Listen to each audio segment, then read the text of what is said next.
Hi viewers, எல்லாருக்கும் வணக்கம்.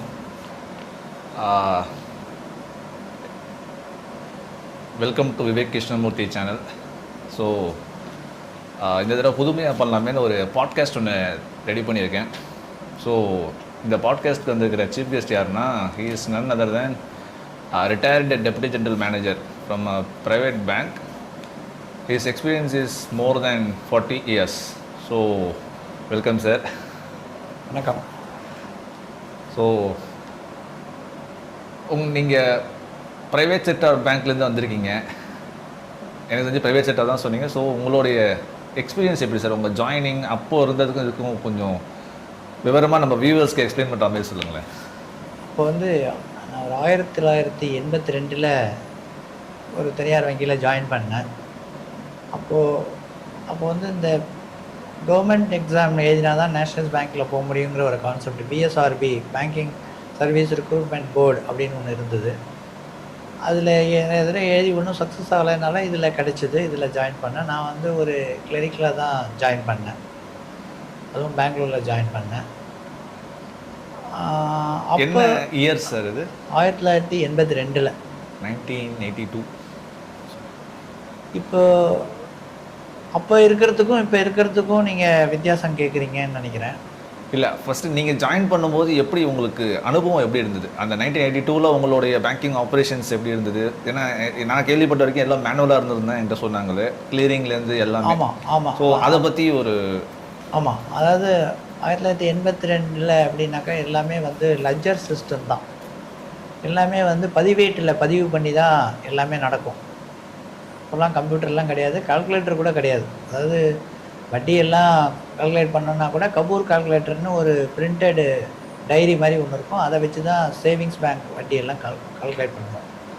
So அப்போ மேனுவல் அப்படின்னு எடுத்துட்டிங்கன்னா அதில் எப்படி இருக்கும் அப்படின்னா, நிறைய லெட்ஜர்ஸ் இருக்கும். சேவிங்ஸ் பேங்க்னு எடுத்திங்கன்னா கிட்டத்தட்ட நிறைய பழைய பிரான்ச்சுனா 10-15 இருக்கும், புது பிரான்ச்னா 1-2-4 இருக்கும். அது மாதிரி ஒன்றுக்கும் லெட்ஜர்ஸ் இருக்கும். கரண்ட் அக்கௌண்ட், நடப்பு கணக்குனா தனியாக லெட்ஜர்ஸு, சேவிங்ஸ் அக்கௌண்ட்னா தனி லெட்ஜர்ஸு, ஆர்டினா தனி லெட்ஜர்ஸு, அது மாதிரி ஒவ்வொன்றுக்கும் தனித்தனி லெட்ஜர்ஸ் இருக்கும்.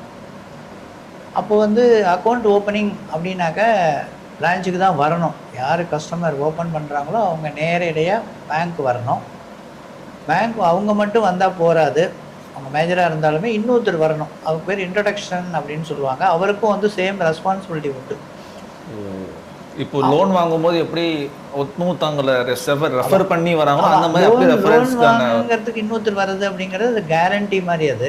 அது மாதிரி கிடையாது. அது பட் ஈக்குவலன்ட்டு தான் எடுத்துக்கலாம் நம்ம. ஏன்னாக்கா அவங்க சப்போஸ் இந்த அக்கௌண்ட் ஓப்பன் பண்ணதில் அந்த அக்கௌண்ட்டில் ஏதாவது பிரச்சனைகள் இருக்கும் பட்சத்தில், ஒரு கள்ள நோட்டு வந்திருக்கு, அல்லது ஒரு நிறுத்தி வைக்கப்பட்ட காசோலையை பாஸ் பண்ணியாச்சு, அந்த மாதிரி சில இஷ்யூஸ்லாம் வரபோது, அல்லது அந்த கன்சர்ன் பர்சன் ஏதோ ராங்காக டிபிட் ஆகிடுது, பணம் கட்டாமல் போயிட்டான் அப்படின்னா, அந்த யார் இன்ட்ரடியூஸ் பண்ணாங்களோ இவங்களை காண்டாக்ட் பண்ண முடியலன்னா அவங்கள காண்டாக்ட் பண்ணுவாங்க. அவங்களுக்கு ஒரு ரெஸ்பான்சிபிலிட்டி உண்டு. ரெஸ்பான்சிபிலிட்டி இந்த சென்ஸ் நாட்டு எல்லா பணத்தையும் கட்டணுங்கிறது கிடையாது. அவங்க இந்த ஆசாமியை கொண்டு வந்து சேர்க்கணும் பேங்க்குங்கிற ஒரு ரெஸ்பான்சிபிலிட்டி இருந்தது. அப்போ it is not in black and white, but இருந்தது. அந்த மாதிரி ஓப்பனிங் ஃபார்ம்லேயே இன்ட்ரடியூசர்ஸ் சைன்னு ஒரு காலமே உண்டு. அவங்க சைன் பண்ணணும். அப்போ ஃபோட்டோ சிஸ்டம்லாம் அப்போ கிடையாது. அதுக்கப்புறம் லேட்டஸ்ட்டு தான் கொஞ்சம் கொஞ்சமாக டெவலப் ஆகி வந்தது. அப்படி தான் அக்கௌண்ட்டெல்லாம் ஓப்பன் பண்ணுவோம். ஸோ இப்போ பார்த்திங்கன்னா ஒரு பிரான்ச்சில் கிட்டத்தட்ட ஒரு பர்டிகுலர் பிரான்ச் எடுத்தாக்கா ஒரு 3 lakh கஸ்டமர் 5 lakh கஸ்டமர்னு அவங்க சொல்கிறாங்க சிஸ்டத்தை பேஸ் பண்ணி. அப்போது நீங்கள் இருந்தப்போ நிறையா பேருக்கு பேங்க்கோடைய நாலேஜஸ் இருந்திருக்காது, சேவிங்ஸ் அக்கௌண்ட்னா என்னன்னு தெரிஞ்சிருக்காது. எல்லாமே கிராமம் நிறைய டெவலப் ஆகிட்டு இருக்கிற ஸ்டேஜ். ஸோ அப்போ நீங்கள் டேரெக்டாகவே சொல்லலாம் இல்லையா, ஒரு பேங்க் உங்களுடைய பிரான்ச்சுன்னு எடுத்துக்கிட்டாக்கா அந்த பிரான்ச் தான் மொத்தமாக ஒரு 52,000 பேர் இருந்தாங்க கஸ்டமர்ஸா. அப்போவெல்லாம் அந்த அளவுக்கு இல்லை, ரொம்ப கொஞ்சம் கம்மி தான். ஒரு 50,000 பேருக்குள்ளே தான் இருக்கும் மொத்தமாகவே, எல்லாம் சேர்த்து. லோன் கஸ்டமர், டெபாசிட் கஸ்டமர், ஏன்னா சேவிங்ஸ் பேங்க் இருக்கிறவங்க இருப்பாங்க, ஆர்டி இருப்பாங்க, பென்ஷன் வாங்குறவங்க இருப்பாங்க, டிடி வாங்கின்னு போய் கேஷ் பண்ணுறதுக்காக வருவாங்க, பே ஆர்டர் வாங்குறதுக்கு வருவாங்க. இந்த மாதிரி வாக்கின் கஸ்டமர்ஸ் நிறைய வருவாங்க. அவங்களுக்கெல்லாம் அக்கௌண்ட் இருக்காது. அவங்களுக்கு கமிஷன் வாங்கிட்டு அந்த காசோலையெல்லாம் போய் கொடுப்போம், டிமாண்ட் டிராஃப்ட் எல்லாம் கொடுப்போம். அப்போ எப்படின்னு பார்த்தீங்கன்னா, அக்கௌண்ட் ஓப்பனிங் பிரான்ச்சிலே நடந்ததுனால பிரான்ச்சிலே வந்த உடனே அப்ளிகேஷனை கொடுப்போம். பேங்க்குடைய கேபின்லேயே அந்த அப்ளிகண்ட் ஃபில் பண்ணுவார். அப்படி அதை பூர்த்தி செய்யறதுக்கு அவருக்கு வந்து நாலேஜ் இல்லைன்னா கூட வந்தவங்களோ அல்லது ஆஃபீஸில் உள்ள ஸ்டாஃபோ ஹெல்ப் பண்ணுவாங்க. ரேகை இருந்தாலும் ரேகை வைக்கிறது அதுக்கு விட்னஸும் பண்ணிப்பாங்க. இல்லை அவங்களால பூர்த்தி பண்ணலாம், பேங்க் ஆஃபீஷியலே பூர்த்தி பண்ணி அவங்கள்ட்ட கையெழுத்தெல்லாம் வாங்குவாங்க. அப்புறம் அதுக்கு ஓப்பனிங் ரிஜிஸ்டர் அப்படின்னு ஒன்று உண்டு. அக்கௌண்ட் ஓப்பனிங் ரிஜிஸ்டர்னு ஒரு அக்கௌண்ட்டுக்கும் தனித்தனி ரிஜிஸ்டர்ஸ் இருக்கும். சேவிங்ஸ் அக்கௌண்ட் அப்படின்னு எடுத்துட்டிங்கன்னா அதுக்கு தனி ரிஜிஸ்டர் இருக்கும். நடப்பு கணக்கு கரண்ட் அக்கௌண்ட் அப்படின்னா அதுக்கு தனி ரிஜிஸ்டர் இருக்கும். RT account recurring deposit account அப்படின்னா அதுக்கு தனி ரிஜிஸ்டர் இருக்கும். ஒவ்வொன்றுக்கும் தனித்தனி ரிஜிஸ்டர் இருக்கும். அந்த ரிஜிஸ்டரில் வர சீரியல் நம்பர் அந்த நிமிஷத்துக்கு என்ன ஓப்பன் பண்ணுறதே வருதோ அந்த நம்பர் தான் அவருக்கு கிடைக்கும். அதுதான் அக்கௌண்ட் நம்பர். ஆமாம், அதுதான் அக்கௌண்ட் நம்பர். ஃபேன்சி நம்பர் அப்படின்னு சில பேர் கேட்கறதுக்கு வாய்ப்பு இருக்குது. இருந்தால் என்ன பண்ணுவோன்னா அதுக்கு அடுத்தடுத்த நம்பர் வரதை பார்த்து அவங்கக்கிட்ட சொல்லிவிட்டு நீங்கள் 2 நாள் கழிச்சு வாங்க அப்படின்னு சொல்லுவோம். இல்லைனா எல்லா பர்டிகுலர்ஸையும் வாங்கி வச்சுருந்து அதுக்கு இடையில கஸ்டமர்ஸ்லாம் வந்து ஓப்பன் பண்ணால் இப்போ எப்படி ஆர்டிஓ ஆஃபீஸ்லாம் நம்பர் ரெகுலராக கொடுத்துட்டுருக்காங்களோ அந்த நம்பர் போயிட்டே இருக்கும். அந்த நம்பர் வரதே அந்த நம்பரை ஸ்கிப் பண்ணிவிட்டு இவங்க அக்கௌண்ட்டை டக்குன்னு ஓப்பன் பண்ணிடுவோம். அப்போலாம் அக்கௌண்ட் ஓப்பன் பண்ணோம் அப்படின்னா ஃபஸ்ட்டு பணம் கொடுத்து தான் ஓப்பன் பண்ணணும். So it is a contract between the customer and the banker. ஒரு அக்கௌண்ட் ஓப்பனிங் அப்படின்னா நம்ம நடைமுறையில் அக்கௌண்ட் ஓப்பன் பண்ணுறோம் அப்படின்னு சொல்கிறோம். It is a contract between the customer and the bank. Customer வந்து அப்ளிகேஷன் கொடுக்குறாரு, அது அப்ளிகேஷன் ஃபார்ம், அதான் அக்ரிமெண்ட்டு. அதுலேயே எல்லா இன்ஸ்ட்ரக்ஷன்ஸும் இருக்கும். நீங்கள் ஓப்பன் பண்ணுறதே மினிமம் இத்தனை பேலன்ஸ் வச்சுக்கணும், இத்தனை பேலன்ஸ் வச்சுருந்தா செக் புக் கிடைக்கும், அதுக்கு மேலே இருந்துன்னா இந்த மாதிரி உண்டு. எல்லா விதிமுறைகளும் அந்த பாஸ்புக்லேயே இடம் பெற்றிருக்கும். பாஸ்புக்னு ஒன்று உடனே கொடுத்துருவோம். எல்லாமே வந்து ஒரு ஆஃப் அன் ஹவர் கூட இருக்காது, ஒரு 15 நிமிடங்களில் ஒரு அக்கௌண்ட்டை ஓப்பன் பண்ணிடலாம். கஸ்டமருக்கு பாஸ்புக்கும் உடனே வழங்கப்படும், அவங்க எடுத்துகிட்டு போயிடலாம். அப்போல்லாம் ஏடிஎம் அப்படிங்கிற கான்செப்ட் எல்லாம் கிடையாது. செக் புக்கு கொடுப்போம். பேலன்ஸ் எல்லாம் நிறைய வச்சுருந்தாங்க. அன்றைக்கே சமயத்தில் செக் புக் கொடுப்போம். அதில் சில ரெஸ்ட்ரிக்ஷன்ஸ் இருக்குது. ஃபஸ்ட்டு எடுத்த உடனே ஒருத்தர் வந்து 50,000 ஒரு லட்சம் அல்லது 25,000 அப்படி போடுறாங்க அப்படின்னா அவங்களுக்கு உடனே செக் புக்கை கொடுத்துருவோம். அதுக்கப்புறம் ஒரு லேட்டஸ்ட்டாக என்ன கொண்டு வந்தாங்க அப்படின்னா செக் புக் வந்து ஓப்பன் பண்ணுவோன்னா கொடுத்தா அவங்க வந்து இந்த போஸ்டேட்டட் செக்கை கொடுத்து கடன்லாம் வாங்கி அது வந்து திரும்பி அது இந்த செக் ரிட்டர்னுக்காக ஒரு தனியாக கேஸ் போட்டு அதுக்கு தனியாகவே நெகோஷியபிள் இன்ஸ்ட்ருமெண்ட் ஆக்டில் 138ன்னு ஒரு செக்ஷன் இருக்குது. அது பிரகாரம் வந்து கடன் வாங்கினவங்க அந்த செக்கை வச்சு கேஸ் போடலாம் அப்படிங்கிறது வந்ததுனால அப்போது ஒரு சூழ்நிலை எப்படின்னா அடிக்கடி செக்கெல்லாம் ரிட்டர்ன் ஆகுது. நீங்கள் பேங்க்கெல்லாம் வந்து கஸ்டமருடைய தரம் பார்க்காம செக் புக் கொடுக்கறதுனால இந்த பிரச்சனைகள்லாம் வருதுன்னு அந்த ஜுடிஷியல் சைட்லேருந்து சொன்னதுனால அப்புறம் பேங்க்கெல்லாம் ஒரு காஷனாக எடுத்துகிட்டு நாங்கள் வந்து ஒரு ஆப்ரேஷனை 1 வீக் பார்த்ததுக்கு அப்புறம் தான் செக் புக் தருவோம் அப்படிங்கிற ஒரு கான்செப்டும் இருந்தது. அப்போது அதாவது மினிமம் பேலன்ஸை மட்டும் வச்சுட்டு போகிறவங்களுக்கு உடனே செக் புக் கொடுக்கறது கொஞ்சம் யோசனை பண்ணுவாங்க. ஆனால் பணம் எடுக்க முடியுமா அப்படின்னு கேட்டாக்க எடுக்கலாம். கவுண்டர்லேயே ஒரு வித்ட்ராயல் ஸ்லிப் அப்படின்னு ஒன்று இருக்கும், ஒயிட் ஃபார்மில் இருக்கும். அது it should be accompanied by the passbook. வெறும் வித்ட்ராயல் ஸ்லிப்பை மட்டும் சைன் பண்ணி கொடுத்தா பண்ண மாட்டாங்க. அந்த பாஸ்புக்கையும் சேர்த்து அந்த வித்ட்ராயல் ஸ்லிப் ஒயிட்டாக இருக்கும். அதில் ஃப்ரண்ட்டில் பேக்கில் கையெழுத்து போட்டு அக்கௌண்ட் நம்பர்லாம் போட்டு நீங்களே எழுதி கொடுத்தீங்கன்னா பணம் கொடுப்பாங்க. அப்புறம் அதில் இன்னொரு விஷயம் சொல்ல வேண்டியிருக்கு. பாஸ்புக் எல்லாமே உடனே கொடுத்தா கூட இதெல்லாம் ஒரு 10-15 நிமிஷத்தில் அக்கௌண்ட் ஓப்பன் ஆகிடும். அதில் ஒரு விஷயம் எனக்கு கேட்கணும்.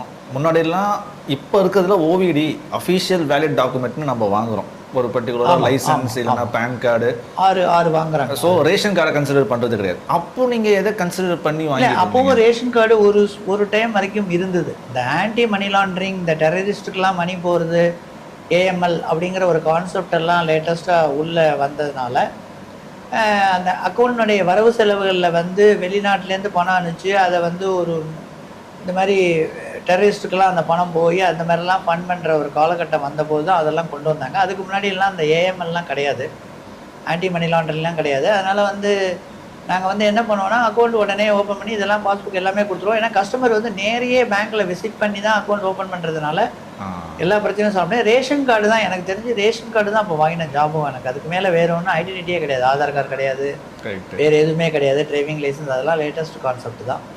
பேனும் கிடையாது, பர்மனெண்ட் அக்கௌண்ட் நம்பர் அந்த சிஸ்டமும் கிடையாது. அதெல்லாம் வந்து ஒரு 92, 93 தான் அந்த பேன்கிற சிஸ்டமே வந்தது. Permanent account number, income tax அதெல்லாம் வந்தது. அதுக்கப்புறம் தான் அட்ரஸ் ப்ரூஃபு, ஐடி ப்ரூஃபு அப்படின்னு 2 கான்செப்ட் வந்து அட்ரஸ் ப்ரூஃப் ஒன்று வேணும், இது வேணும்னு சொல்லி இப்போ 6 ஓவிடி அஃபிஷியலி வேலிட் டாக்குமெண்ட் இப்போ தற்சமயம் என்ன இருக்குன்னா 6 இருக்குது.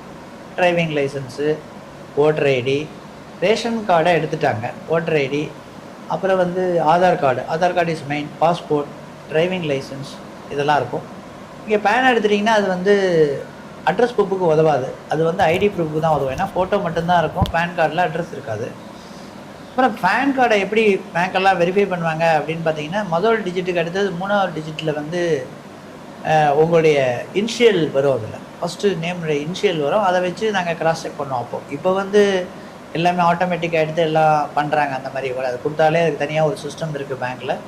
அது பேனை கொடுத்தாலே அது சொல்லிவிடும் அது ஒரிஜினல் டூப்ளிகேட்டுன்னு. அது மாதிரி ஆதாருக்கும் வந்து இப்போ எப்படின்னா சென்ட்ரலைஸ்டு கேஒய்சி வந்திருக்கு, கேஒய்சின்னு சொல்கிறாங்க. இப்போ ஒரு அக்கௌண்ட்டு ஒரு பேங்க்கில் நீங்கள் ஒரு அக்கௌண்ட்டை தொடங்கிட்டு கொஞ்ச நாள் வரவு செலவு பண்ணிவிட்டு வேறு ஊருக்கு மாற்றினா அந்த அக்கௌண்ட்டை அந்த பேங்க்லேயே மாற்றலாம். சமயத்தில் வந்து வேறு பேங்க் எனக்கு வேணும், இன்னும் எங்கள் ரிலேஷன்லாம் அந்த பேங்க்கில் இருக்காங்க, ஃபார் எக்ஸாம்பிள் ஐஓபியில் இருக்குது, இந்தியன் பேங்க் மாற்றணும் அப்படின்னா இந்த கேஒய்சி இந்த காமன் நம்பரை நீங்கள் கொடுத்துட்டிங்கனாலே அங்கே அக்கௌண்ட் ஓப்பன் பண்ணுவாங்க. அதுக்கு வந்து தனியாக ஓப்பனிங் ஃபார்ம்லாம் தேவையில்லை. இப்போ உள்ள காலகட்டத்தை பற்றி சொல்கிறேன். அப்போ வந்து இன்னொரு விஷயம் என்ன அப்படின்னா, இந்த மாதிரி நேராக வந்து ஓப்பன் பண்ணதால இந்த ப்ராப்ளம் அதிகமாக வந்தது கிடையாது. இந்த ஃப்ராடு இந்த மாதிரி ப்ராப்ளம்லாம் அப்போது அதிகமாக வந்தது கிடையாது. மக்களுக்கும் அந்த மாதிரி ஒரு நினைப்பெல்லாம் இல்லை. இப்போ மேனுவலாக இருந்தபோது ஃப்ராடு பண்ணணும்னு ஆரம்பிச்சிருந்தாங்க, ஊழியர்களே அவங்களே பண்ணலாம். எப்படின்னா ஒரு லெஜரில் வந்து நீங்கள் செக்கு கொடுத்தீங்கன்னா, அது ஒரு வித்ட்ராயல்ஸுக்கு கொடுத்தீங்கன்னா ஒரு டோக்கன் கொடுப்பாங்க. அங்கே நீங்கள் கொஞ்சம் நேரம் அமரணும். அந்த டோக்கன் வந்ததுக்கப்புறம் இவங்க என்ன பண்ணுவாங்கன்னா, அந்த எழுத்தர் வந்து அந்த சிக்னேச்சரை வெரிஃபை பண்ணுவாங்க. அக்கௌண்ட் ஓப்பனிங் வாங்கலே சிக்னேச்சர் ஸ்பெசிமன் கார்டுன்னு ஒன்று வாங்குவாங்க. அதில் 2 இடத்துல கையெழுத்து போடணும். அந்த ஸ்பெசிமன் கார்டில் ட்ராயரில் வச்சுப்பாங்க. அந்த ஆஃபீஸர் கஸ்டடியில் இருக்கும்போது ஆஃபீஸர் தான் பாஸ் பண்ணணும். முன்னாடி கிளரிக்கல் வந்து இல்லை என்ட்ரி போடுவாங்க, டெபிட்னு அந்த அக்கௌண்ட்டில் என்ட்ரி போடுவாங்க, டு வித்ட்ராயல் அப்படின்னு போடுவாங்க. பேய் நேம் இருந்ததுன்னா செக்கில் பேய் நேமே எழுதுவாங்க அந்த லெஜரில். அப்போது வந்து அதையே தான் வந்து அவங்களுக்கு பாஸ்புக்கில் எழுதி தரணும். அப்போ தான் அந்த கஸ்டமருக்கு வந்து யாருக்கு செக்கு கொடுத்தோம், அந்த செக்கு பாஸ் ஆகிருக்கா, அந்த நம்பர் கரெக்டாக இருக்கான்னு பார்க்க முடியும். இப்போ உள்ள காலகட்டங்கள்லாம் அதெல்லாம் நிறைய மாறி போயிருக்கு. அது நம்ம அப்புறம் விரிவாக பேசலாம். அதுக்கு அடுத்தது அந்த எழுத்தர் வந்து என்ன பண்ணுவாருன்னா, அதை என்ட்ரி போட்டு ஒரு ஃப்ளாப்போட ஒரு ஃப்ளாப் ஒன்று வைப்பாங்க அதுக்கு. ஏன்னா அந்த வித்ட்ராயல் ஸ்லிப்பு வந்து சீல் கடிச்சு கேஷியருக்கு போயிடும். ஸோ அந்த எந்த இடத்துல என்ட்ரி நடந்ததுன்னு தெரியறதுக்கு தேட முடியாது சாயங்காலம் டே புக் க்ளோஸ் பண்ணுறதுக்கு.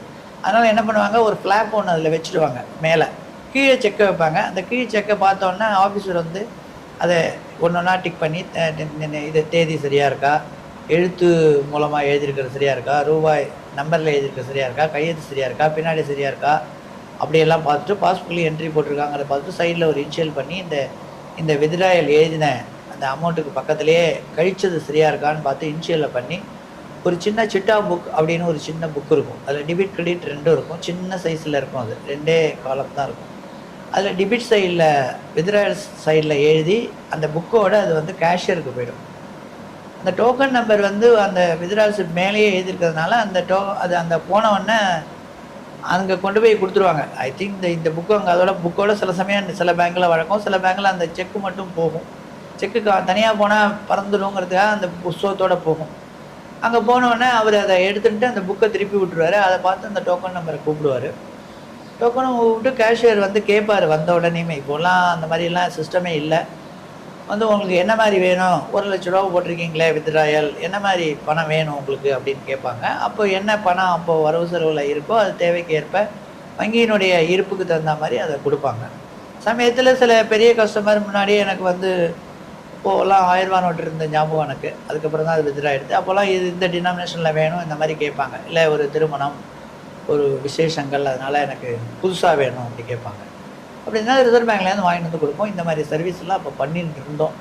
ஸோ ஃப்ரெஷ் நோட்னா ரிசர்வ் பேங்க் தான் இப்போ போகணும். இப்போ வந்து எல்லா பேங்க்ஸ்லேயுமே அவங்க செஸ்ட்டுன்னு சொல்லிட்டு ஏதோ ஒரு இடத்துல மெயின்டைன் பண்ணுறாங்க. நம்ம கேட்டால் கொடுக்குறாங்க, இருக்கோ இல்லையோ அவங்க அரேஞ்ச் பண்ணி கொடுக்குறாங்க. இன்னொரு ஒரு விஷயம் என்ன கேட்கணும்னு நினச்சேன்னா, கரன்சி, அதாவது அதர் கண்ட்ரி கரன்சி, அதை அந்த காலத்தில் எக்ஸ்சேஞ்ச் பண்ணுறது உண்டா? இப்போ வந்து ஆத்தரைஸ்டு டீலர் இருக்காங்க. அதர் கரன்சிக்கு எக்ஸ்சேஞ்சுக்கு வந்து அதிகமான எண்ணிக்கையில் வங்கி வந்து அதுக்கு அனுமதி பெறலை. ரிசர்வ் பேங்கினுடைய, ஏன்னா நம்ம இந்தியாவுடைய சென்ட்ரல் பேங்க் வந்து reserve bank of India. Reserve bank of India தான் வந்து என்டையர் பேங்கை கண்ட்ரோல் பண்ணுறது, லைசன்ஸ் எல்லாம் அதுதான் கொடுக்குறது. அதனால் ரிசர்வ் பேங்க் ஆஃப் இந்தியா அதுக்கு வந்து பர்மிஷன் கொடுக்கல. அப்போது A category, B category, C கேட்டகரின்னு கொடுத்துருப்பாங்க. அந்த ஏ கேட்டகரினா அவங்க வந்து என்ஆர்ஐ அக்கௌண்ட்ஸ் எல்லாம் இந்த மாதிரி இவ்வளோ இருக்கணும் மினிமம், இந்த மாதிரி இருந்தால் தான் அது ஏ கேட்டகரைசேஷன் சொல்லுவாங்க. அப்புறம் பி கேட்டகரைசேஷன். ஏ கேட்டகரைசேஷன் சரினா வெளியில் உள்ள, அதாவது இந்த வங்கியினுடைய அக்கௌண்ட்டு வெளிநாட்டில் இருக்கிறத ஆப்ரேட் பண்ணுற தகுதி உள்ள பிரான்ச், அதை வந்து நாஸ்ட்ரோ அக்கௌண்ட் அப்படின்னு சொல்லுவாங்க ஆங்கிலத்தில். அது தகுதி பெற்றது ஏ கேட்டகரி பேங்க் தான் இருக்கும். அப்போலாம் லைசன்ஸ் வந்து ரொம்ப அங்கீகரிக்கப்பட்ட அந்நிய செலாவணி வங்கிகள் வந்து ரொம்ப லிமிட்டட் தான். தேசியமயமாக்கப்பட்ட வங்கிகளுக்கு தான் அது அனுமதி அதிகம் ஜாஸ்தியாக கொடுத்தாங்க ஆரம்பத்தில். அதுக்கு நிறைய ரெஸ்ட்ரிக்ஷன்ஸ் எல்லாம் இருந்தது. அதுக்கப்புறம் இப்போது இந்த நடைமுறையில் பார்த்தீங்கன்னா ஆல்மோஸ்ட் எல்லா வங்கி, இப்போ தனியார் வங்கியாக இருந்தாலும் சரி, ஃபாரின் பேங்காக இருந்தாலும் சரி, இப்போ தனியார் துறை வங்கியாக இருந்தாலும் சரி அனுமதி கொடுக்குறாங்க. அதுக்கு சில ரெஸ்ட்ரிக்ஷன்ஸ் எல்லாம் இருக்குது. இப்போ நீங்கள் எப்படி டிரைவிங் லைசன்ஸ் அப்ளை பண்ணனா 18 வயசு ஆயிருக்கணும், டிரைவிங் ஒரு மினிமம் 1 மந்த் டிரைவிங் போயிருக்கணும், அந்த மாதிரிலாம் இருக்கிறது மாதிரி அதுக்கும் சில ரெஸ்ட்ரிக்ஷன்ஸ் இருக்குது. அந்த நாம்ஸ் பிரகாரம் இருந்தால் வங்கிகள் அப்ளை பண்ணால் அவங்களுக்கு கொடுக்குறாங்க. ஸோ அதுக்கு பேர் ஆத்தரைஸ்டு டீலர்ஷிப்னு பேர், ஏடின்னு பேர். அது வாங்கியிருந்தால் தான் அந்நிய செலாவணியை நம்ம பண்ண முடியும். ஸோ அந்த காலகட்டத்தில் அந்த மாதிரி பிரான்ச்லலாம் வந்து அந்நிய செலாவணி மாற்றுறதுங்கிறது எல்லா வங்கியிலையும் நடக்காது. அது அங்கீகரிக்கப்பட்ட வங்கியில் தான் நடக்கும். ஸோ நீங்கள் வந்து எப்படி சொல்லணும்னா அந்த காலத்தில் ஸ்டார்டிங் பேங்க்கோடைய மேனுவல் லெட்ஜர்லேருந்து டிஜிட்டலைஸாக மாறினதுக்கப்புறமும் நீங்கள் அந்த பேங்க் சைடில் இருந்திருக்கீங்க. ஸோ ஆமாம், டிஜிட்டலைஸாக மாற்றும் போது நீங்கள் எவ்வளோ கஷ்டப்பட்டீங்க? ஆக்சுவலாக அவங்களுடைய கஷ்டம் மேனுவலாக பண்ணும்போது கஷ்டம் வந்துருக்கும், டிஜிட்டலாக மாறினதுக்கப்புறமும் சில கஷ்டங்கள் இருக்கும், சில டேட்டா கரெக்டாக இருக்கும், இல்லை டேட்டா போயிருக்கும். ஸோ அதெல்லாம் வந்து நீங்கள் எப்படி அது வந்து ஒரு வங்கிக்கும் அது ஒரு பெரிய சேலஞ்சு தான். அது எங்கள் வங்கியை பொறுத்த வரைக்கும் அவங்க வங்கியினுடைய மேல் அதிகாரி வந்து இதை ஃபோர்காஸ்ட் பண்ணதுனால கொஞ்சம் ஸ்லோவாக உடனே இம்ப்ளிமெண்ட் பண்ணி இப்போது நல்ல லெவலில் வந்துட்டாங்க. ஸோ தேசியமயப்பா வண்டிகள்லாம் கொஞ்சம் நேரம் ஆச்சு, ஏன்னா அதுக்கு சில போராட்டங்கள் இருந்தது. இப்போ எப்படி உங்களுக்கு உதாரணம் சொல்லணும் அப்படின்னா, இப்போ வந்து சமீபத்தில் பிரதமர் வந்து ஒரு ஏஐக்காக ஒரு கான்ஃபரன்ஸ் பண்ணாங்க, ஏஐ எல்லாம் இன்ட்ரடியூஸ் பண்ணோம் அப்படின்ட்டு. அதுக்கு வந்து நிறைய எதிர்ப்பு, ஏன்னா ஏற்க முன்னாடியே நிறைய பேர் பாப்புலேஷன்ஸ் இருக்குது, வேலை இல்லாதவங்க நிறைய பேர் இருக்காங்க, அன்எம்ப்ளாய்டு. ஏஐ கொண்டு வந்தீங்கன்னா திரும்பியும் வந்து இப்போது வேலையில்லா திண்டாட்டம் வந்துடும் அப்படிங்கிற ஒரு எதிர்ப்பு இருந்தது. அதே மாதிரி அந்த காலகட்டத்திலையும் கம்ப்யூட்டரைஸ் வரத்துக்கு வங்கியெல்லாம் முயற்சி செஞ்சுட்டு இருக்கிற காலகட்டத்தில் வங்கி ஊழியர்கள்லாம் அடிக்கடி வந்து ஸ்ட்ரைக் பண்ண ஆரம்பித்தாங்க. இது வந்ததுன்னா வேலை போயிடும், நமக்கு வந்து மேனுவல் லேபர் வந்து குறைஞ்சி போயிடும். அது வாஸ்தவம் தான். நிறைய பேர் கம்ப்யூட்டர் அப்போ தெரியாது. அந்த காலத்தில் வந்து எப்படி அப்படின்னாக்கா, நாங்கள் வந்து ஒரு டே புக் முடிக்கணும் அப்படின்னா எல்லா செக்ஷனும் முடித்து அது உங்களுக்கு சுருக்கமாக விளக்கம் சொல்லணும் அப்படின்னாக்கா கிளியரிங்கில் செக் வரும், அதுக்கு கிளியரிங் ரிஜிஸ்டர் உண்டு. அந்த கிளியரிங் ரிஜிஸ்டரில் எழுதி கிளியரிங்கில் வர செக்கெல்லாம் அந்த ஏரியாவில் என்னென்ன பேங்க் ஃபங்க்ஷன் பண்ணுறதோ எல்லா இதுக்கும் வந்து கிளியரிங்குடைய சென்டர் வந்து ஆர்பிஐ தான். ஆர்பிஐ இல்லாத ஊர்களில் ஸ்டேட் பேங்க் ஆஃப் இந்தியா அந்த ஃபங்க்ஷனை பண்ணும். அது வந்து கிளியரிங் ஃபங்க்ஷன்னு பேர். அதில் வந்து எல்லா பேங்க்கும் அதில் மெம்பராக இருப்பாங்க. ஒரு பேங்க்கினுடைய பிரதிநிதியும் அவங்க சொல்கிற டயத்தில் அந்த செக்கெல்லாம் எடுத்துன்னு போகணும். காசோலையெல்லாம் எப்படி எடுத்துன்னு போகணும் அப்படின்னா, உதாரணத்துக்கு இப்போ வந்து ஒரு தனியார் வங்கி எக்ஸ் இருக்குது, எக்ஸுக்கு நிறைய செக் வருது, ஒய் வருது, இசட் வருது, ஏ வருது, பி வருது அப்படின்னா அந்த பேங்க்லேயே கவுண்டராக வச்சுருப்பாங்க. உங்களுக்கு தமிழில் சொல்லணும் அப்படின்னா புறா கூண்டு மாதிரி சின்ன சின்ன கூண்டுகள் அமைக்கப்பட்டிருக்கும்.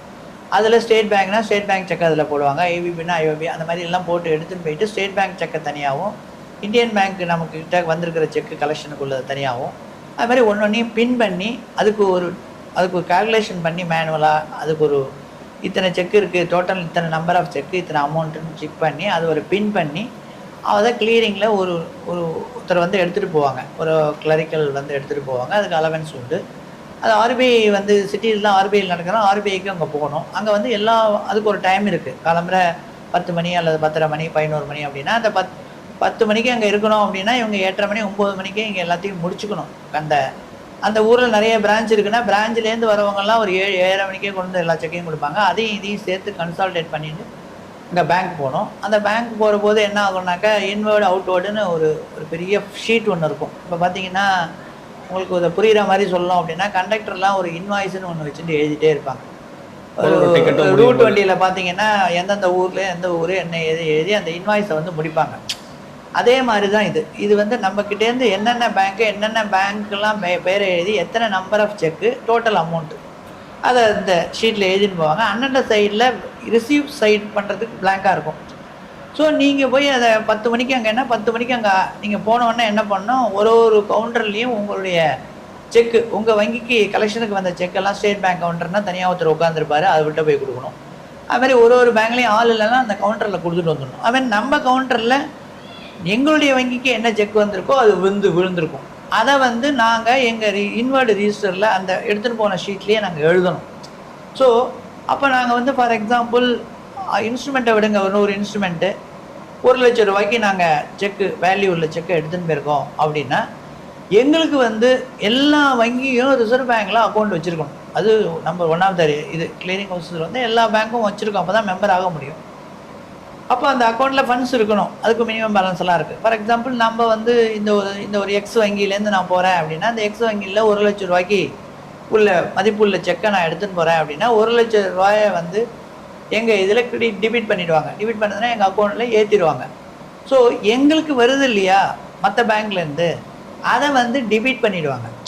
ஸோ அதை வந்து இந்த இந்த இந்த ஷீட்டில் எழுதி இது ரெண்டும் டிஃப்ரென்ஸ் வரதை அவங்க ரிசர்வ் பேங்க் ரெப்ரசன்டேட்டிவ் ஒருத்தர் வந்து உட்காந்துருப்பார், ஆஃபீஸர்.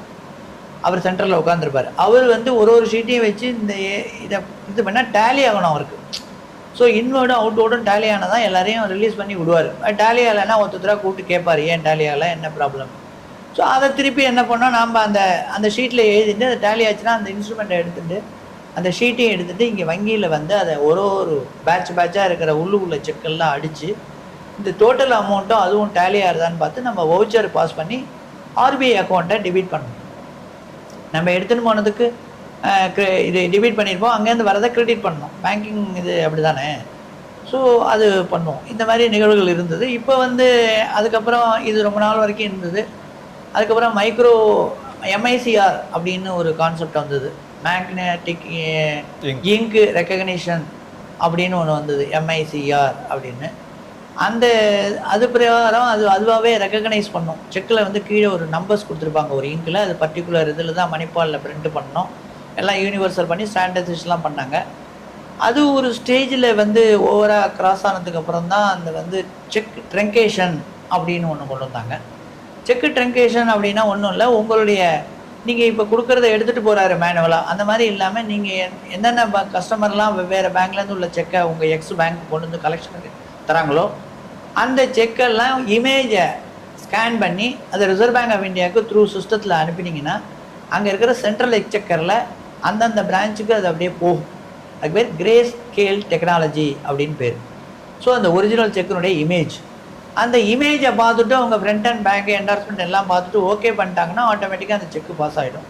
ரிட்டர்ன் ஆகிடுதுன்னா அதுக்கு ரிட்டர்ன் ஆன ரீசனுக்கு நம்பர்ஸ் கொடுத்துருப்பாங்க, 1 to 8 வரைக்கும். 8னா ரெப்போர்ட் ட்ராயர், 1னா எக்ஸிட் அரேஞ்ச்மெண்ட், அது மாதிரி இருக்கும். அந்த நம்பரை கொடுத்துட்டு அந்த பேங்க் வந்து இன்ஃபர்மேஷன் வந்துடும், அது ரிட்டர்ன் ஆகிடும். ஸோ கஸ்டமரை கூப்பிட்டு உங்கள் செக்கு ரிட்டர்ன் ஆகிடுச்சுன்னு சொல்லிட்டு அந்த ஒரிஜினல் இன்ஸ்ட்ருமெண்ட்டை கஸ்டமர்கிட்டே கொடுத்துருவாங்க.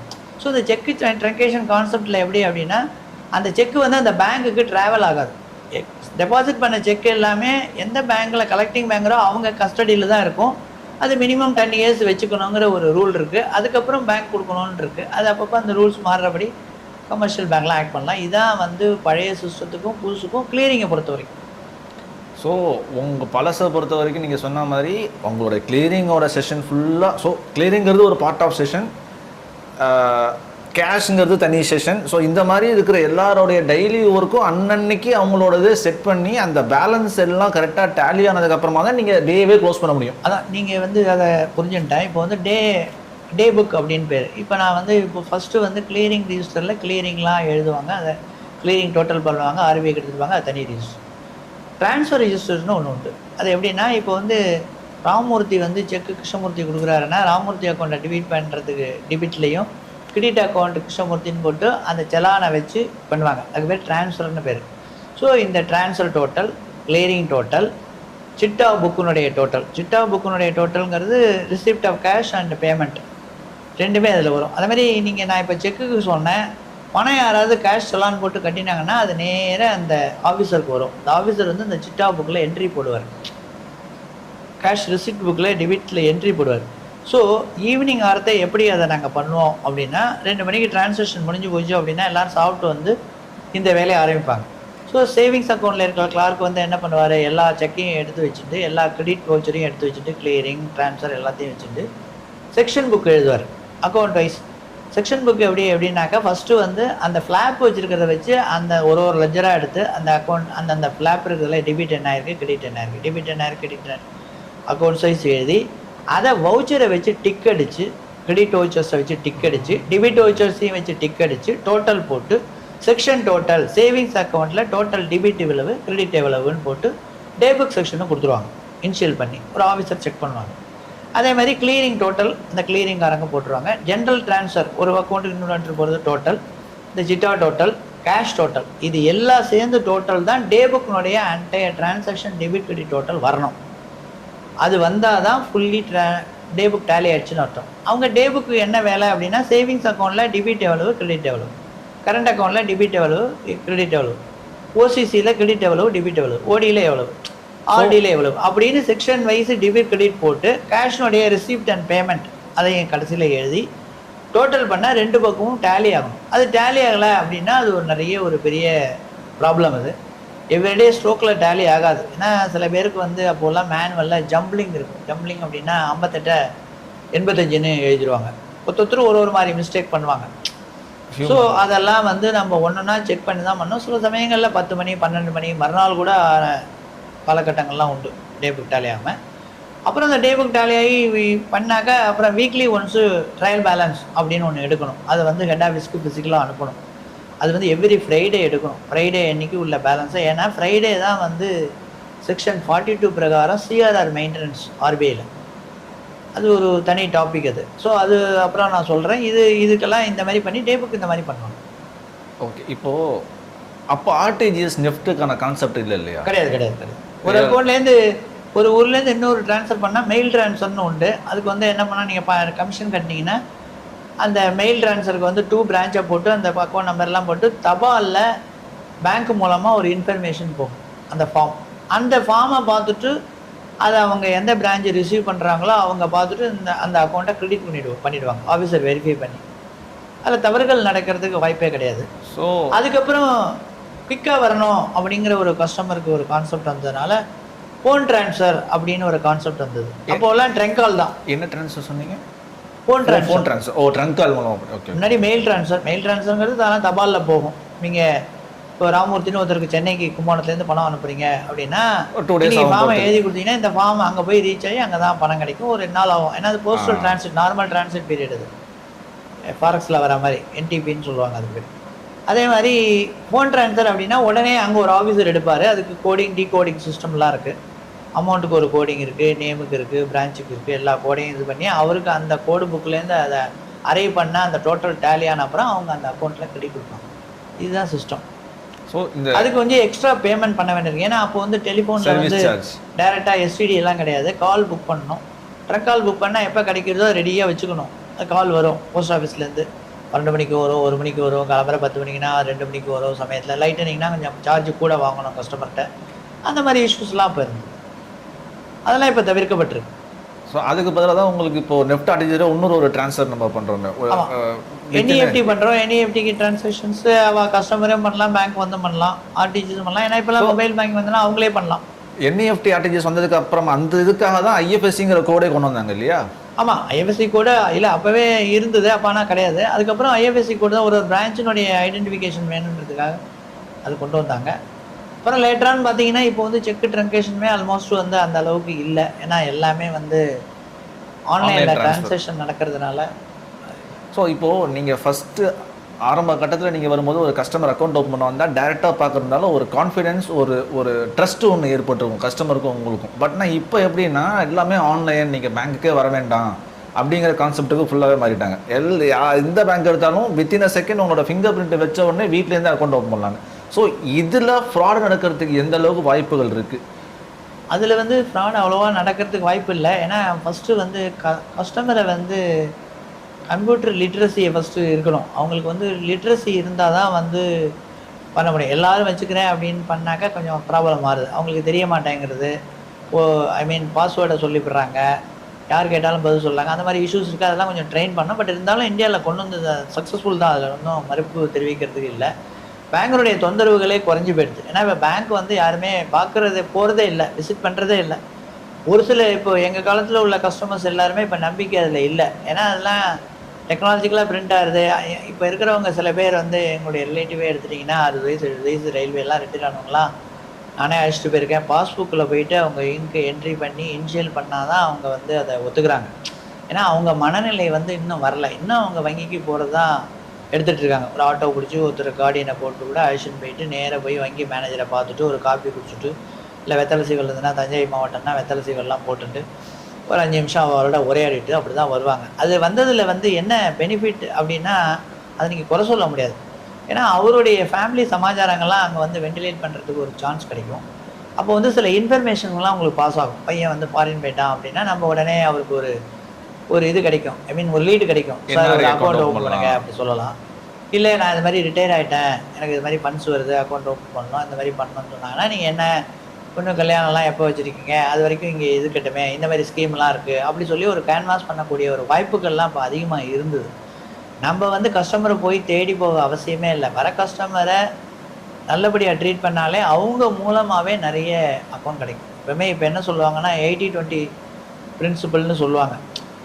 ஒரு 20% ஆஃப் த கஸ்டமர் தான் எல்லா பிரான்ச்லையும் 80% ஆஃப் த பிஸ்னஸ் கொடுக்குறாங்க. அப்படி தான் அது கான்செப்ட். இது யூனிவர்சல் ரூலாகவும் ஆகிடுது. அது எல்லா பிரான்ச்லேயும் பார்த்தீங்கன்னா அப்படி தான் இருக்கும். ஒரு பிரான்ச் எடுத்தீங்க அப்படின்னா ஒரு 20% கஸ்டமர் நல்ல கஸ்டமர் இருப்பாங்க, அவங்க கொடுக்குற பிஸ்னஸ் தான் 80% ஆஃப் பிஸ்னஸ் வரும். இப்போ எல்லாம் மாடர்ன் இதில் வந்து எப்படின்னா நான் ஃபேஸ் டு ஃபேஸ் ஆகிடுது, யார் எங்கேன்னு தெரியாது. இப்போ நீங்கள் ஆப்லேயே வந்து அக்கௌண்ட் ஓப்பன் பண்ணலாம், அதெல்லாம் வரவேற்கத்தக்கது தான். பட்டு டெக்னாலஜி செக்கும் இருக்குது. இருந்தாலும் என்ன டெக்னாலஜி இருந்தாலும் வந்து திருடர்கள் வந்து அதை விட இன்னும் அட்வான்ஸாக தான் போகிறாங்க. ஃபார் எக்ஸாம்பிள் சொல்லணும் அப்படின்னா உங்களுக்கு வந்து இவங்க டெக்னாலஜியில் பேங்க்கில் வந்து ஒரு 75 கிலோமீட்டர் ஸ்பீடில் போனால் 100 கிலோமீட்டர் ஸ்பீடில் அதை எப்படி தகர்க்கலாம், அதை எப்படி உடைக்கலாங்கிற இன்டெலிஜென்ட் பீப்புள் வந்து மூளையை அப்படி செலவு பண்ணி அதன் மூலமாக வெற்றி பெறுறாங்க. அது கொஞ்சம் ஜாஸ்தியாக தான் இருக்குது.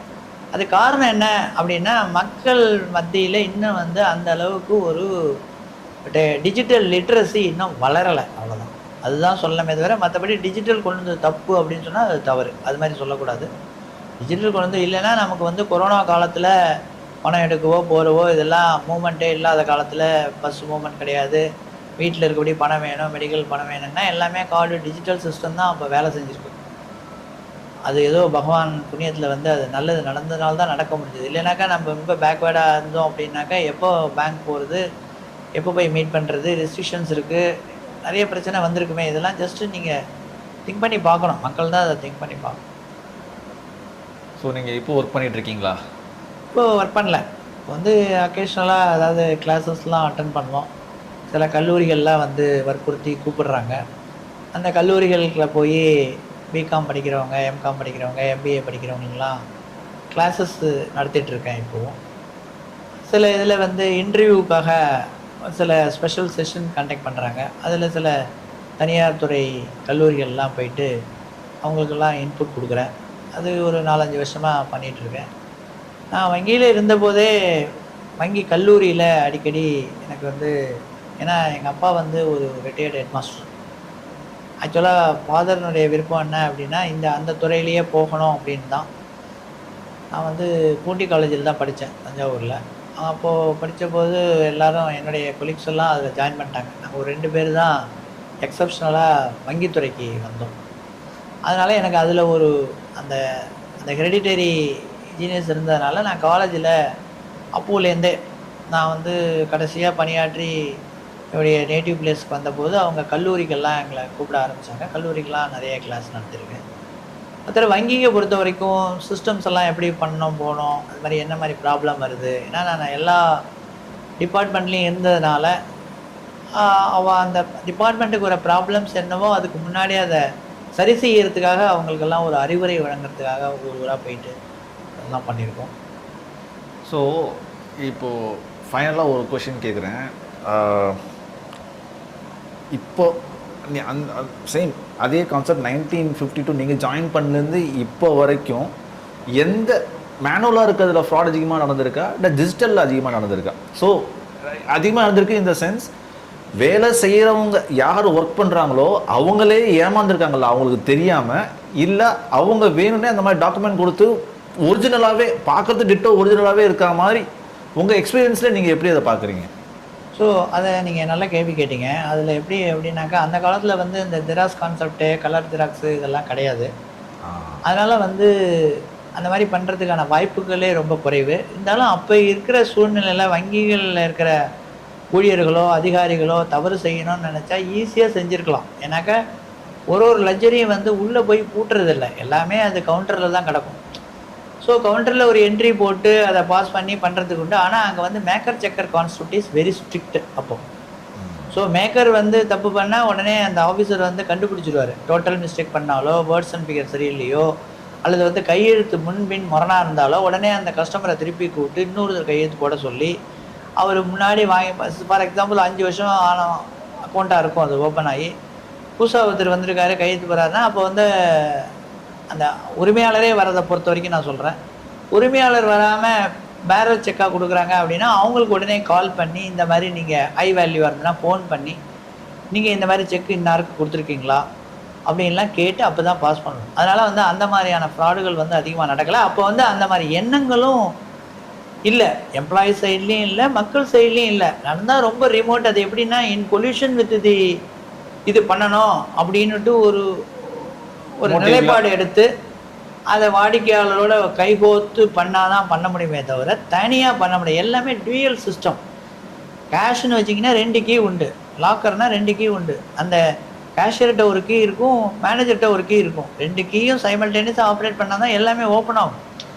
ஸோ அந்த மாதிரி பண்ணுறதுக்கு வாய்ப்புகளே கிடையாது. அதிகமாக நடந்ததாகவும் இல்லை. எனக்கு தெரிஞ்சு வந்து இப்போல்லாம் ஃப்ராடுன்னு அதிகமாக கேள்விப்பட்டதே இல்லை. என்ன மாதிரி நடக்கும் அப்படின்னா லோன் வாங்குவாங்க, கட்டாமல் இருப்பாங்க, அந்த மாதிரி தான் இருக்குமே தவிர மற்றபடி வந்து அக்கௌண்ட்டில் ஃப்ராடு பண்ணிட்டாங்க, இந்த அக்கௌண்ட்லேருந்து அந்த அக்கௌண்ட்டை மாற்றி திருடி எடுத்துகிட்டு போயிட்டாங்க, அந்த மாதிரி கான்செப்டே இப்போ கிடையாது. அதில் எனக்கு ஒரே ஒரு ஒரு ஒரு டவுட் இருக்குது எனக்கு. இப்போது பேக் டு மேனுவல், அதில் எப்படின்னா முக்கால்வாசி நீங்கள் இருந்தப்போ காலகட்டத்தில் இருக்கிற மக்களுக்கு அதிகமாக படிப்பறிவு இல்லைங்கிறதால கையெழுத்து போட தெரிஞ்சிருக்காது. ஸோ அவங்கள்ட்ட கை நாட்டு தான் நிறைய பேர் அந்த ஃபிங்கர் பிரிண்ட்டை தான் வச்சு கையெழுத்தை வாங்குவீங்க. அந்த பர்சன் சப்போஸ் கேஷ் எடுக்க வந்தால் எப்படி வெரிஃபை பண்ணுவீங்க? ஸோ அப்போ நார்மலாக அதில் என்ன ரூல் அப்படின்னா, தம்பு இம்ப்ரெஷன் வந்தாக்கா எல்டி அட்டஸ்ட் பண்ணணும், கூட இல்லிட்ரேட் வந்தாங்கன்னா அவங்க கூட ஒருத்த வரணுங்கிற ஒரு கான்செப்ட் உண்டு. அப்போ கம்பல்சரி உண்டு. கம்பல்சரி அது அவங்களுக்கு தெரிஞ்சிருக்குமா? அவங்க தெரிஞ்சிருக்கோம். அவங்கள வந்து நாங்கள் ஆல்ரெடி ரேகை பதிவாயிருக்கோம், அதை நாங்கள் ரேகை அந்த அளவுக்கு பண்ண முடியாலும் இன்னொருத்தர் அழைச்சிட்டு வரணுங்கிற ஒரு கான்செப்ட் உண்டு. ஸோ அவங்களோட டீட்டெயில்ஸ் வாங்கிட்டு அவங்க தானாங்கிறத பார்த்தீங்கன்னா பாஸ்புக்கோட தான் வர முடியும். செக் புக் வந்து இஷ்யூ பண்ண செக்ல இதெல்லாம் சைன் ஆகி எல்டிஏ அட்டஸ்ட் பண்ணி தான் வரணும். So photo compulsory. அதில் ஃபோட்டோ வந்து அப்போ வந்து ஃபோட்டோ கிடையாது, ஃபோட்டோ கிடையாது, நேர வந்து தான் பணம்லாம் எடுக்க முடியும். செக் ஃபோட்டோ ஃபார்ம்லையும் வாங்க மாட்டீங்க? கிடையாது. அப்போது நான் அதெல்லாம் வந்து எப்படின்னா 92, 95 எனக்கு தெரிஞ்சு 2000 தான் அந்த கேஒய்சி நோ யுவர் கஸ்டமருங்கிற கான்செப்ட் எல்லாம் 2000க்கு அப்புறம் தான் அது வந்து விரிவாக வந்தது. ஓகே. அதே மாதிரி இந்த ஆதார் கார்டு சிஸ்டம் எல்லாமே எனக்கு தெரிஞ்சு 2008, 2009 தான் அறிமுகமாச்சு. அது நிறைய டிஸ்பியூட் இருந்தது, அது மாதிரி பண்ணக்கூடாது போகக்கூடாதுன்னு ஏகப்பட்ட எதிர்ப்புகள், அதற்கு ஆதரவு எல்லாம் இருந்தது. இப்போ அது ஸ்டெபிளைஸ் ஆகிடுது. சூப்பர். ஸோ இன்னையோட செஷனில் இதோட நம்ம முடிச்சுக்கலாம். ஸோ உங்கள்கிட்ட ஒன்றும் அதிகமாக நிறைய கேள்வி கேட்கணும்னு உங்களுக்கு இருக்குது. ஏன்னா நிறைய உங்களோட எக்ஸ்பீரியன்ஸ் படி பார்த்தா கிட்டத்தட்ட பேங்கிங் டெக்னாலஜி, பேங்கிங் அந்த போர்ஷனே ஒரு வாஸ்ட் ஒரு கடல் மாதிரி. ஸோ ஒரு இதையும் எடுத்தால் ஒன்று நீங்கள் சொல்லலாம். ஸோ அடுத்த செஷனில் திரும்பியும் ஒரு பேங்க் எப்படி ஆப்ரேட் ஆகுது ஃப்ரம் ஸ்டார்ட் டு எண்ட், சிஆர்ஆர்னா என்ன, எஸ்எல்ஆர்னா என்ன, ஒரு ஆர்பிஐ எப்படி ஆப்ரேட் ஆகுது, ஆர்பிஐ எப்படி ஒரு எல்லாமே பேங்க்கில் நடக்கிற எல்லா ஆப்ரேஷன்ஸையுமே ஃபுல்லாக நான் உங்கள்கிட்ட தான் திரும்பி கேட்க போகிறேன். ஸோ அது வரைக்கும் பார்க்கலாம். தேங்க்யூ.